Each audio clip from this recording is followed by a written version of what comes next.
후보자님, 네, 그 자리가 정치적 편향성이 없어야 되고 또 이념적 편향성도 없어야 되고 그리고 정권에 특히 부역해서는 안 된다. 동의하십니까? 네, 동의합니다. 근데 저는 후보자의 이력을 쭉 보니까 굉장히 걱정이 돼요. 극단적인 이념 편향성을 갖고 있다고 저는 봅니다.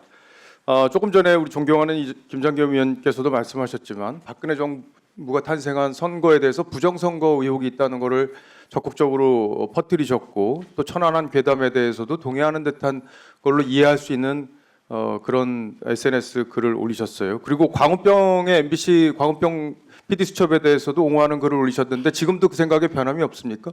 당시에는 지금도 변함이 없냐고요.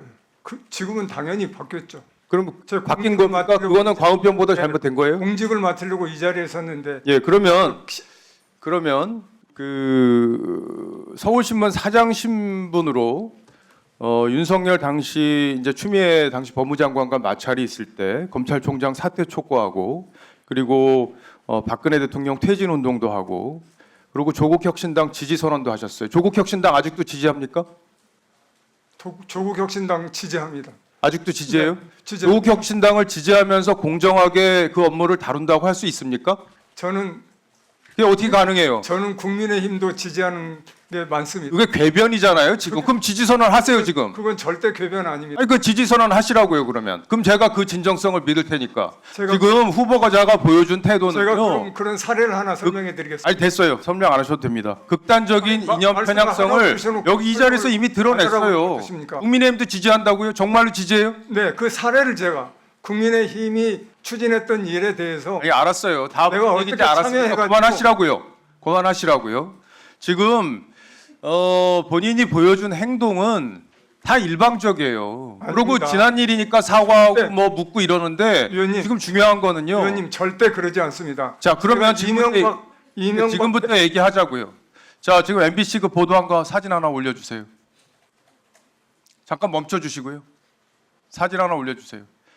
자 저게 후쿠시마 오염수가 방류되면은 저렇게 고기들이 다 죽을 수 있다는 것을 저런 일이 벌어지지도 않았어요. 근데 MBC가 저렇게 앵커백에다 저렇게 보도를 했습니다. 그죠?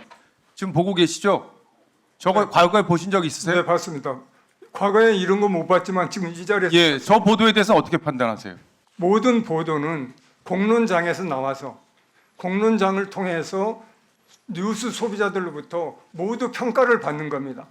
아니 그러니까 그- 어떻게 평가하시냐고요? 짧게 평가를 말씀하세요. 받는데 그 평가를 받고 나서 그래도 문제가 되면은 저희 심의위원회가 아니 저 보도는 언론 누가 심의위원회 봐도요. 같은데 일어나지도 않은 일을 일어날 것처럼 국민들을 선동하는데 쓴 것처럼 누가 봐도 저렇게 보이잖아요. 그렇게 저 보도에 대해서 문제의식이 있냐 없냐를 여쭙는 아마 거예요. 그런 선전선동을 한 컨텐츠를 내보냈다면 당연히 아예 했다면이 아니라 지금 저렇게 나와 있는데 뭘 했다면이라는 가정을 해서 말씀을 하세요. 저 보도를 어떻게 평가하시냐고요. 그냥 평가 못 하시는 걸로 알고 다음 잠깐만 중단하시고 저 그냥 스트레이트 MBC 그 라디오 그 영상 틀어주세요.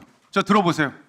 이진숙 위원장을 지원합니다. 왜냐하면 네, MBC 역시 아, 또 저는 됩니다. 이진숙 위원장을 지원합니다. 왜냐하면 네, MBC 역시 또 아니 네. 뭔 말씀? 김부겸 전 총리가 이진숙이면 해볼 만하다 이런 나올 것 같아서요. 그래요? 네. 고성국 씨가 들으면 들으셨죠? 화나실 네. 것 같은데. 지금 앵커예요, 저게 MBC 앵커입니다. 그리고 MBC에서 시청률이 가장 잘 나오는 프로의 앵커예요. 자기는 이진숙이 됐으면 좋겠대요. 그러면서 저기 누구야? 김부겸 총리가 나올 수 있으니까. 저거 아까 우리 민주당 의원님들이 말씀하시는데 MBC만 갖고 문제 삼는다고 하는데 MBC만 저런 방송을 합니다. 저거 앵커의 발언에 대해서 어떻게 평가하세요? 저 부분에 대해서 개인적으로 평가하기보다도 가령 저게 아니 저거를 평가하는 자리에 지금 가시는 분이 자꾸 왜 평가를 유보합니까? 저게 방송 심의에 정식 요청이 들어오면은 저런 경우는 우리의 절차에 따라 요청이 들어왔다고 생각하고 말씀해 보시라고요. 어떻게 평가하시냐고요. 저희 합의제 정신 여기 앵커의 중립성을 유지했다고 보시는 거예요? 아니면 유지하지 못했다고 보시는 거예요? 중립성을 유지했는지 안 했는지를 판단하는 기구이기 때문에 저희가 갖고 여기에 제가 TV조선이나 채널A 보도 갖고 와서 물어봤으면 똑같이 그렇게 말씀하셨을 것 같아요? 아닙니다. 똑같이 얘기합니다. 제가 아까 이 얘기 하다가 말았는데요. 제가 이런 식으로 이명박- 감싸고 자기 진영에 유리한 의원님. 보도는 감싸고 의원님, 다른 진영의 보도에 대해서는 다른 잣대를 들어댈 가능성이 있기 때문에 제가 이런 질의를 드리는 거 아니에요. 그러니까 그 자리에 계시는 게 부적격하다는 게 제 의견입니다. 그리고요. 저는 대통령이 그 사이에- 잠깐 계세요. 제 말하고 겹치게 발언하지 마세요. 위원장 제지하세요. 네, 겹치기 발언하지 마시고요. 2분에서 다시 시작하겠습니다. 네, 알겠습니다. 2분에서 다시. 이재명 대통령이 그 알에 대해서 말한 거에 대해서 그 얘기한 거에 대해서 사과 요구한 거에 대해서 적절하다고 보세요? 적절하지 않다고 보세요? 적절하다고 봅니다. 왜 적절하다고 보세요?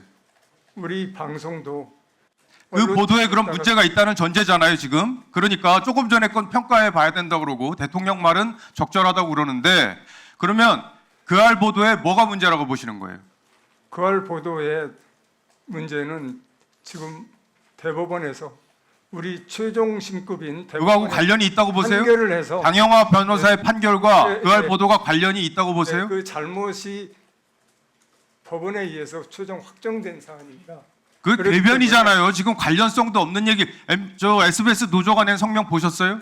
SBS 노조가 낸 성명은 그 엉터리네요. SBS 노조가 낸 성명이 엉터리네요. 관련도 없는 걸 갖다가 관련이 있는데 분명히 관련성이 두 보도가 대법원 판결과 그걸 보도 관련이 있어서 문제가 있는 건데 SBS 노조는 관련도 없는데 왜 그 보도를 갖고 문제 삼냐 대통령이 언론 자유 위축시킬 수 있다 이렇게 주장한 건데 그 주장에 문제가 있다고 보는 거네요. 그러면 제가 보는 것은 대통령이 그런 발언을 한 것은 언론 자유를 누렸으면은 그에 대한 책임도 져야 되고 자유 누렸는데 뭐가 문제예요? 제가 읽어드릴게요.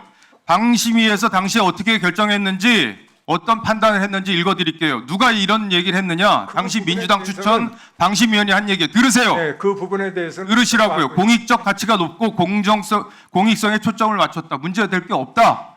법원 판결도 똑같아요. 당시 보도에 대해서. 그리고 그 알 보도는 실제 이재명 대통령이 잘못한 부분에 대해서 충분히 의혹 제기를 할 만한 부분에 대해서 한 거고 네, 그리고 그거- 장영화 변호사의 판결은 돈 받았다는 잘못된 의혹 제기를 한 거에 대한 판결이에요. 관련이 없어요. 두 사이에. 무슨 관련성이 있다고 생각하시는 거예요? 맞습니다, 위원님. 그건 그렇게 투 트랙으로 나누어서 그 진행된 지금 일방적으로 저희 심의위원회에서는 이 보도 잘못된 거에 대해서는 일방적으로 판단을 유보하고 이런 식의 잘못된 가치관을 갖고 있기 때문에 그 자리에 있어서는 안 되는 분이라고 생각하는 거 아닙니까? 전혀 그렇지 않습니다. 저는 SBS에 대한 대통령의 발언은 아까도 이 얘기했지만 언론 자유에 대한